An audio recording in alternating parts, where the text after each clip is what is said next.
Réseaux sociaux buzz, Bakpato, Songi Songi, Kongosa, Koromoto, Legede. Venez. Venez vous informer en temps réel, écoutez les critiques, les analyses avec Maman Buzz sur Réseaux sociaux buzz. Ici, pas de critiques stériles, ni tête ni queue, pas de polémique. Maman Réseau, Maman Buzz de tout le monde est là. Maman Buzz sur Réseaux sociaux buzz et Lengue Zangali Passa. Le goût qui n'a pas de concurrent. Tout le monde est au courant que le pasteur Marcelo venait de perdre sa femme. Ça fait 48 heures. 48 heures seulement depuis que le pasteur Marcelo a perdu sa femme. Alors hier, il y a eu le programme. Le programme des obsèques est sorti et il s'avérait que la femme du pasteur Marcelo sera enterrée le 17. Donc c'est lundi. Il y a une nouvelle polémique qui s'est créée. Je vais vous lire ça. Pourquoi la précipitation? Pourquoi la précipitation si vite d'enterrer Maman Blanche 5 jours après son décès? Le pasteur Marcelo se retrouve encore devant un fait accompli. Pourquoi la précipitation d'enterrer Maman Blanche 5 jours après son décès? Alors, je ne sais pas si vous voulez qu'on puisse la garder un mois, parce que déjà, il y a des prophètes qui sortent des parts et d'autres qui ne l'enterraient pas. On a vu ce genre de prophéties quand la sœur Marie Messam était décédée. Pourquoi ces prophéties ne sont pas sorties quand le pasteur Barouti était décédé? Parce que le pasteur Barouti aussi est décédé. Pourquoi les prophètes ne sont pas sortis pour dire que n'enterrez pas le pasteur Barouti, nous on va la ressusciter? Pourquoi seulement avec Maman Blanche, qui est le prophétesse? Je vis une prophétesse là sur TikTok qui est sortie. Je vis un pasteur là. Je vis même, il y a un groupe WhatsApp qui s'est créé, le groupe d'intercession mondiale, pour prier pour que Dieu puisse ressusciter Maman Blanche. Où il y aura encore l'histoire des Tabitha qui va se faire encore. Et face à ces critiques, parce que en ce moment ici, tout ce que le pasteur Marcelo va faire, ça fera l'objet d'une critique. Les gens vont toujours critiquer ça. Et par la grâce de Dieu, je suis sûre que le pasteur Marcelo était préparé à ça. Vu déjà ce qui se passe, parce que je suivis une vidéo qui disait, le pasteur Marcelo disait, à chaque fois qu'il y avait une polémique sur les réseaux sociaux, sa femme disait toujours qu'elle aime le calme. Elle aime le calme. C'est donc que le pasteur Marcelo est déjà habitué à ces critiques-là sur les réseaux sociaux. Soyons humains. La femme du pasteur Marcelo est décédée. On va l'enterrer 5 jours après. Ce qui veut dire, on va payer 5 jours pour que le corps reste à la morgue. La place où on a loué pour les recueillements, on va payer. Admettons que on va dire que non, on va enterrer ça après 1 mois. C'est-à-dire que la morgue là-bas, on va payer 1 mois. Là où les gens vont se recueillir aussi, on va payer 1 mois. Ça sera dépense sur dépense. Vous allez me dire que le pasteur Marcelo a beaucoup d'argent. Oui. Une personne est déjà partie. Laissez cette dame se reposer en paix. Du moment où la dame ne respire plus, Dieu a pris son âme. Les corps ici ne servent plus à rien. On doit aller déposer ça dans le dernier demeure. Le général Makosso, étant blessé de guerre, en colère, revient sur l'affaire. C'est d'ailleurs cette vidéo-là que je vais vous proposer tout à l'heure là. Ceux-là qui veulent encore voir plus de vidéos sur ce sujet, allez sur Nela NGO officiel sur ma première chaîne. C'est là où je parle vraiment du sujet qui crée parce que c'est un sujet congolais. Mais ici, nous allons écouter le général Makosso qui brise encore une fois de plus le silence sur la question pourquoi le pasteur Marcelo enterre si vite sa femme. Il ne fallait pas. Maintenant, ces gens-là qui parlent là, ils ne vont pas dépenser. Toutes les dépenses vont revenir sur lui. Maman Blanche ne fut pas un politicien. Elle était la femme de quelqu'un.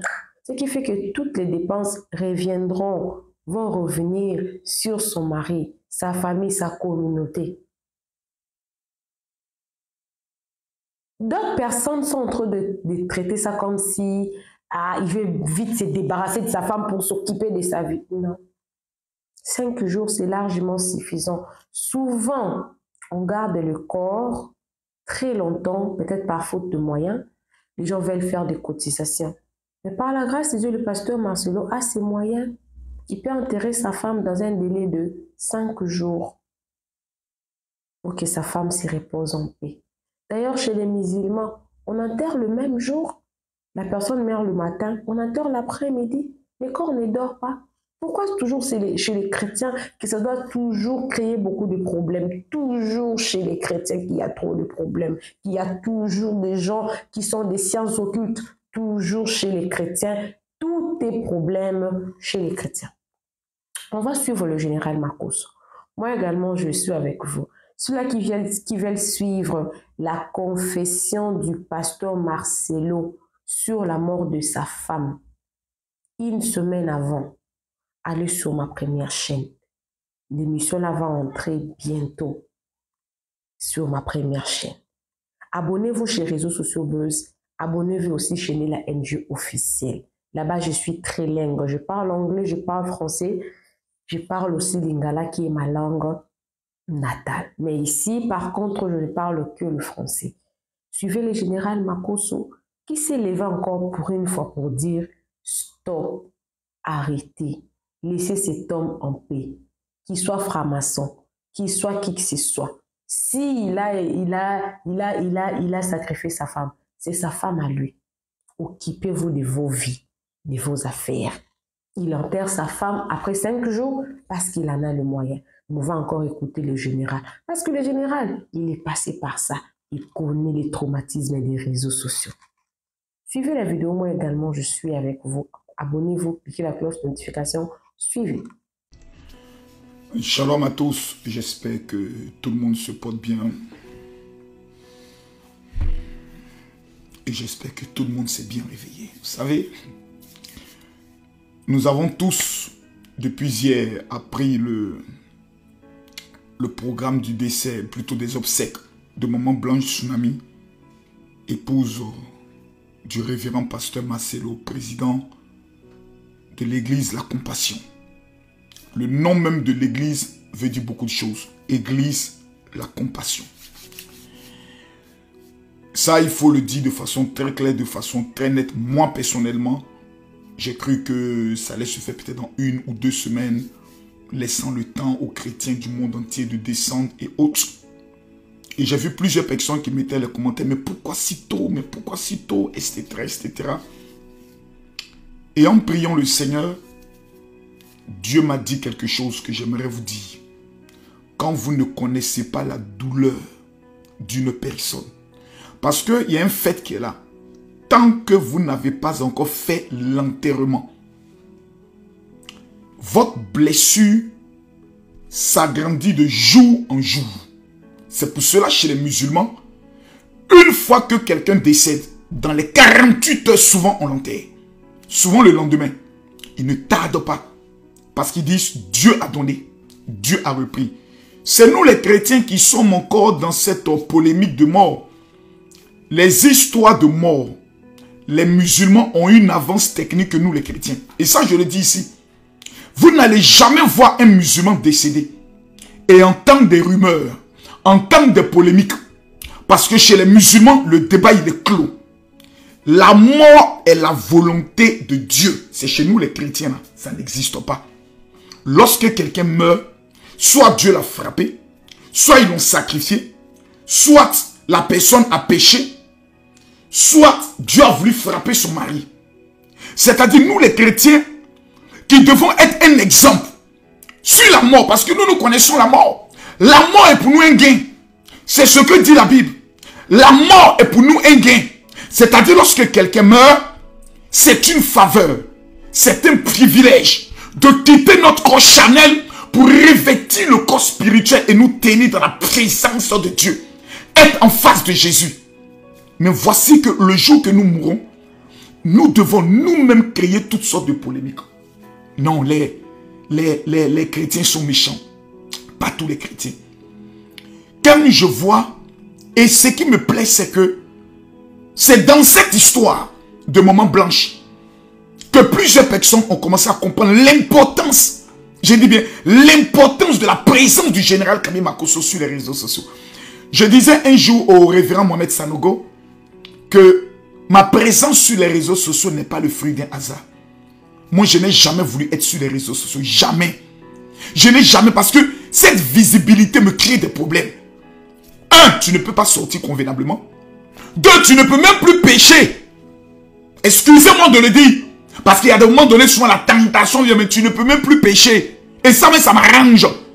Parce que si j'étais un homme à femme, demain, une jeune fille allait se lever pour dire je sortais avec celui-ci, je sortais avec ce pasteur, je sortais et mon nom allait être dans la bouche. Jamais on a entendu Kami Makosso, en dehors de moi qui vient me confesser, qu'une jeune fille est venue parler de moi. Jamais. Jamais en 7 ans de présence sur les réseaux sociaux, on a entendu quelqu'un venir dire je connais cet homme, il m'a escroqué, mais serait-ce que un héros ou ne serait-ce que 5 francs CFA ou $1. Jamais en 7 ans de présence, malgré tout ce qu'on dit. Mais j'ai compris que ma présence sur les réseaux sociaux allait être déterminante pour certains pasteurs. Rappelez-vous, quand des gens étaient prêts à enterrer le pasteur, je pourrais lui dire Moïse Mbiye, vous vous rappelez très bien. Qui est celui qui était sur les réseaux à faire la bataille pour tuer cette affaire? C'est Kami Makosso. Lorsque des personnes voulaient éteindre un homme comme Fally Ipupa, qui était sur les réseaux? C'est Kami Makosso. Lorsque des personnes étaient déchaînées à vouloir abattre un archevêque tel que l'archevêque Kodja Guy Vincent, qui a pris le risque sur les réseaux sociaux? C'est Kami Makosso. Souvenez-vous en Côte d'Ivoire, le pasteur qui a été frappé, battu dans les rues pour une question de loyer. Qui a pris les responsabilités sur les réseaux? Si je n'étais pas connu sur les réseaux, si je n'étais pas influent sur les réseaux, ils allaient détruire la vie de certains pasteurs. Comme aujourd'hui, certaines personnes se disent, voici. Et remarquez la plupart des personnes qui attaquent le pasteur Marcelo dans ces temps-ci, qui sont-ils? Remarquez bien, ce ne sont pas des pasteurs, ce ne sont pas des chrétiens. Ce sont des personnes qui font la pratique et qui font la promotion de la culture ancestrale. Des personnes qui veulent nous ramener comme les Kamites à adorer la tête de nos ancêtres, les traditions, donc des féticheurs. Ce sont eux qui s'attaquent à lui. Oh, qu'est-ce que sa femme est allée faire en Turquie? Oh, moi, j'étais en Turquie. Vous ne connaissez pas la Turquie. Et j'aimerais demander aux analphabètes notoires, aux illettrés bibliques de fermer leur gueule. L'église d'Éphèse est en Turquie. L'église de Corinthe est en Turquie. L'église de, si je me trompe encore, l'église de Laodicée est en Turquie. Vous ne connaissez même pas la Turquie. Faites l'histoire. Lorsque Marie quitte Jérusalem, parce que les gens recherchaient à tuer Marie, elle et Jean sont allés se réfugier où? Mais en Turquie. L'île de Patmos n'est pas loin de la Turquie. C'est là qu'on a capturé Jean. C'est là qu'on l'a déporté. Il a fini ses jours où? À Éphèse. Moi, j'étais en Turquie entre la vie et la mort. Supposons qu'on vous avait appelé et on vous avait informé que le général Kami Makosso est mort en Turquie. Tout le monde allait dire, peut-être que Makosso était allé faire une chirurgie. Vous êtes méchant. Vous êtes méchant. Vous êtes méchant. La Turquie, en matière de beauté d'un pays, quand tu veux prendre des vacances, la Turquie est l'un des pays les plus merveilleux. C'est la transition entre l'Europe et l'Asie. Au niveau des activités commerciales, des vêtements moins chers, c'est en Turquie. Une personne sera en Turquie. Prenons maintenant le cas de la médecine. Sur le plan médical, les Turcs ont une avance technique sur plusieurs pays. J'ai dit même plusieurs pays. Tu peux souffrir par exemple d'un petit bobo. Par exemple, il y a ce qu'on appelle les femmes qui accouchent et après le cou gonfle. Tu peux aller pour te refaire. Ce n'est pas un péché. Ce n'est pas un délit. Ce n'est pas un crime. Il y a des personnes qui vont en Turquie juste pour se reposer. Pourquoi nous voulons absolument vouloir détruire le pasteur Marcelo à tout prix? sans penser même à ses enfants, la situation dans laquelle ils sont. Vous savez, si vous n'avez pas peur de l'homme, ayez au minimum peur de Dieu. Moi, j'en parle, non pas pour attirer sur moi une visibilité. Je suis déjà visible. J'ai plus de 7 millions d'abonnés. La visibilité ne donne rien. Ma page n'est pas monétisée. Parce que si elle était monétisée, dès que vous vous connectez, vous aurez vu des publicités. Elle n'est pas monétisée. Mais j'ai traversé cette situation qui est une situation catastrophique. Qui est une situation qui te suit à vie. Et surtout, lorsque des rumeurs s'accompagnent, tu ne t'en remets plus. Des personnes se lèvent aujourd'hui, disent, c'est le prix à payer parce qu'il a fait une publication en disant, vous ne savez pas le prix à payer pour certaines personnes pour monter à la gloire. Il parle des blessures, des moments de sacrifice où il n'y avait pas à manger, où là, personne ne croyait en toi, où tu ne portais qu'une seule chemise. Vous prenez cela, vous interprétez cela autrement. Pourquoi vous êtes aussi méchant? Des personnes vont se lever, non, c'est la colère de Dieu qui s'est abattue sur lui. Parce qu'il se permettait maintenant de rentrer dans le domaine de l'onction. Pourquoi vous faites ça? J'ai vu la vidéo d'un homme de Dieu où il disait qu'il faut prier pour la résurrection de Maman Blanche. Oh mon frère, ton message m'a touché. Ton message m'a touché. Et je peux te dire que, oui, c'était une option. C'est une option. Mais selon les informations, son mari a prié. Je suis convaincu qu'ils ont prié. Mais tu sais, quand ces gens de situations souvent s'abattent sur toi, souvent même la force de prier, tu ne l'as plus. Quand j'ai écouté la prédication de cet homme, je me suis dit, peut-être que j'aurais dû appeler tous mes amis pasteurs, on aurait dû peut-être nous rendre à la mort autour de maman Tati. Mais moi j'ai prié, mais la prière était tellement difficile. J'ai dit, Seigneur, ramène ma femme, ramène ma femme. Mais ce que tu dis, mon frère, c'est en fonction de ta foi et de ta douleur. Et je la comprends. Et Dieu peut le faire. C'est un message que tu nous donnes. Qui désormais, lorsque la femme ou un pasteur part, il faut d'abord minimum 3 heures ou 4 heures. Tous les hommes de Dieu d'abord invoquer la résurrection. Et quand Dieu ne répond pas, comme pour le Kakou Séverin, ça a été fait, on dit le Seigneur a donné, le Seigneur a repris. Merci pour cet enseignement que tu es en train de nous donner. Si dans la volonté de Dieu, Dieu veut ressusciter notre maman, Seigneur, ce serait le plus beau cadeau et la plus belle preuve de ta résurrection au monde entier. Que ta volonté soit faite. Mais je vais vous dire une chose. Ne prenons pas notre foi pour souvent l'imposer et souvent dire aux autres, vous n'avez... Non. Dieu, moi, je le connais. Quand il a pris ma femme, il m'a dit ce qui suit. Je ne l'oublierai jamais. Sa mission auprès de toi est terminée.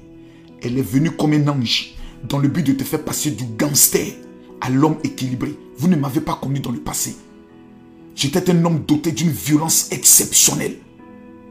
Je porte jusqu'à aujourd'hui la marque de mon gang. Cette femme, quand elle est rentrée dans ma vie, épousée à l'âge de 20 ans, et moi qui avais 22 ans, elle a fait de moi un homme responsable. Lorsqu'elle partait mendier dans les rues pour faire croire qu'elle a perdu ses pièces d'identité, pour avoir 200 francs, 300 francs, pour préparer souvent l'haricot le soir dans des assiettes en plastique que nous mangeons, sans un drap, nous dormons sur un blouson. Aujourd'hui, je suis propriétaire de 2 appartements au niveau de la France. Je gère mon entreprise immobilière de près de 800 millions de francs CFA chaque année. Mes enfants sont tous chefs d'entreprise. Si je n'avais pas connu cette femme, qu'est-ce que je serais devenu aujourd'hui? Ces gens de femmes viennent dans nos vies comme des anges, avec des missions précises. Et après, le Seigneur les rappelle à elles pour tester aussi nos foi. Le dimanche, c'est la veillée de Maman Blanche. Le dimanche, c'est la veillée de Maman Blanche. Congolais, le dimanche, c'est la veillée de Maman Blanche. Vous avez le programme. Tous en blanc. Tous en blanc. Tous. J'aurais voulu être là. Mais au niveau de la Côte d'Ivoire, le corps pastoral a désigné comme le pasteur Mohamed Sanogo est le frère du pasteur Marcelo qui là il nous représentait. Moi je suis en France. L'ambassade de la RDC au niveau de la France, certains membres qui y travaillent m'ont contacté pour dire général, on peut vous donner le visa même aujourd'hui afin que le dimanche vous puissiez y aller. Samedi j'ai ma grande convention je ne veux pas être dans un lieu où, sur les réseaux sociaux, des gens seront en train d'attaquer. Je préfère prendre ma garde sur les réseaux et être le gardien de ce qui se passe. Régler les comptes de ceux-là même qui tenteront de saboter l'image et je peux le dire, l'hommage à cet moment. Je finirai ma convention samedi. Je vais prendre peut-être l'avion le dimanche, peut-être arriver peut-être vers 22h, 23h dans un pays où je n'ai pas de contact. Parce qu'actuellement, il faut le dire, j'ai plusieurs personnes qui me contactent, mais je n'ai pas quelqu'un ou un ami pasteur ou une représentation qui pourra dire, mon général, tu arrives, on te loge ici et autres. Mais je suis en esprit avec vous. Ce dimanche, quand vous finissez vos cultes, que vous soyez chrétien de l'église du pasteur Joël Tatou, du pasteur Moïse Mbiye, du pasteur, je peux le dire, Kakenza, peu importe. Quand vous finissez le culte, vous entrez à la maison dormir, revêtez-vous de blanc.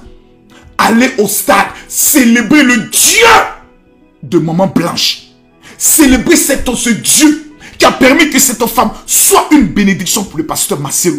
Ce jour-là, cette veillée, ce n'est pas la veillée de l'église de la compassion.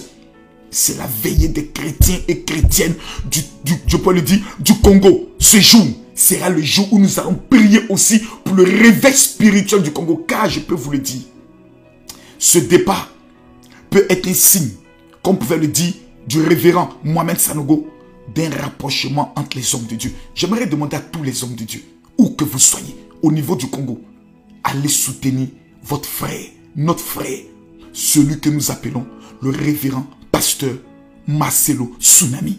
J'aimerais demander à tous les chrétiens, même ceux qui ne connaissent pas Jésus, vous qui êtes au niveau du Congo, ce jour-là, c'est un hommage. Allez honorer cette femme. Parce que le pasteur Marcelo, qui est un porte-drapeau du Congo, a besoin de vous plus que jamais. Que Dieu vous bénisse. J'aimerais terminer pour dire, parce que il y a plusieurs personnes qui me disent, mon général, le numéro que vous avez donné pour la prière pour le mariage, je l'ai mal pris. Je ne pense pas. Souvent dans les lives, certaines personnes n'ont pas la capacité de bien le prendre. Je rappelle à tous, j'ai été en Israël pour 3 jours de jeûne et prière. Et Dieu m'a dit, la cible préférée de l'ennemi, ce sont les femmes. Et cela depuis le jardin d'Éden. Quand l'homme était créé, il n'y avait aucun problème. Mais quand la femme fut créée, la Bible nous enseigne que le monde des ténèbres a été dérangé. Le diable est tombé jaloux. Femme, si tu vois cette vidéo, je ne sais pas où tu es.